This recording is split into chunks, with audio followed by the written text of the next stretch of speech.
નમસ્કાર મિત્રો, સ્વાગત છે તમારું એચએનજીયુ સ્ટડી પોઈન્ટ યુટ્યુબ ચેનલના એક નવા વિડીયોમાં. ધોરણ 10 અને ધોરણ 12 બોર્ડની પરીક્ષાના પરિણામની રાહ જોઈ રહેલા તમામ વિદ્યાર્થીઓ માટે ખૂબ જ ખુશીના સમાચાર આવી ચૂક્યા છે. ધોરણ 10 નું રિઝલ્ટ કઈ તારીખે જાહેર થશે? ધોરણ 12 સાયન્સનું પરિણામ, ધોરણ 12 આર્ટ્સ, ધોરણ 12 કોમર્સ અને ગુજકેટ પરીક્ષાનું પરિણામ કઈ તારીખે જાહેર થશે એની ચોક્કસ તારીખો જે છે એ આવી ગઈ છે. આજનો આ વિડીયો જોયા પછી હવે તમારે બીજો એક પણ વિડીયો જોવાની જરૂર નહીં પડે. ધોરણ 10 અને ધોરણ 12 બોર્ડની પરીક્ષાનું પરિણામ ક્યારે આવશે એની સંપૂર્ણ માહિતી હું તમને આજના આ વિડીયોની અંદર આપી દઈશ. તો તમે જોઈ શકો છો, ધોરણ 10 અને ધોરણ 12 બોર્ડની પરીક્ષાના રિઝલ્ટની તારીખ જાહેર. GSEB standard 10.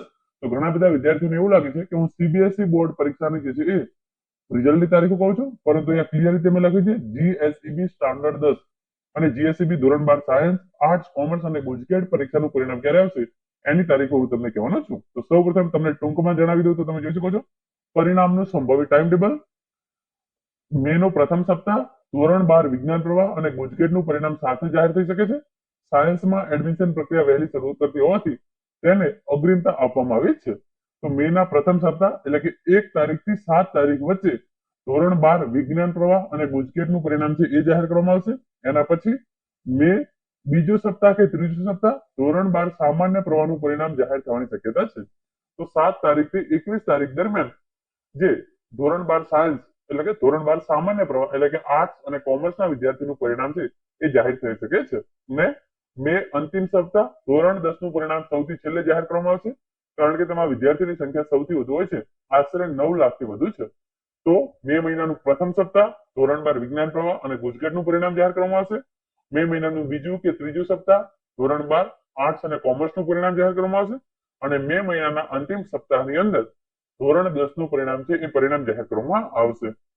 વિગતવાર માહિતી તમે અહીંયા જોઈ શકો છો. પરિણામની સત્યતા ચકાસવા અને ડુપ્લિકેટ માર્કશીટ સહિતની ગેરરીતિ અટકાવવા કોડ મુકાશે.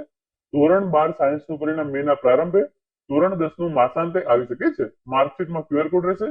બોર્ડની ઉત્તરવહી તપાસણી બાદ ડેટા એન્ટ્રીની કામગીરી પૂરજોશની અંદર ચાલી રહી છે. તો જે પ્રમાણે સમાચાર છે એ તમામ ઇન્ફોર્મેશન તમે અહીંયા જોઈ શકો છો. સૌપ્રથમ ધોરણ 12 સાયન્સનું પરિણામ મે મહિનાના પ્રથમ સપ્તાહમાં, ધોરણ 10 નું પરિણામ મે મહિનાના અંત સુધીમાં જાહેર થવાની પૂરેપૂરી શક્યતાઓ છે. તમારી જે પુરવણી ચકાસવાની કામગીરી હોય એ કામગીરી પૂરી થઈ ગઈ છે અને તમારું એડમિશન છે એની અંદર કોઈ પણ પ્રકારનો વિલંબ ન થાય એના માટે થઈ અને જલ્દીથી જલ્દી પરિણામ છે એ જાહેર કરવામાં આવશે. અને આ વખતે માર્કશીટની અંદર ક્યુઆર કોડ મૂકવામાં આવશે, જેનાથી તમને વિદેશ અભ્યાસ અને તમારી માર્કશીટ તમારે જ્યારે પણ ઓનલાઈન મેળવવી હોય ત્યારે તમને ખૂબ જ સરળતા પડશે. તો આ પ્રમાણે પરિણામની તારીખો છે એ જાહેર કરવામાં આવી છે, જેના વિશેની સંપૂર્ણ ચર્ચા આપણે આજના આ વિડીયોની અંદર કરી છે. Thank you so much for watching.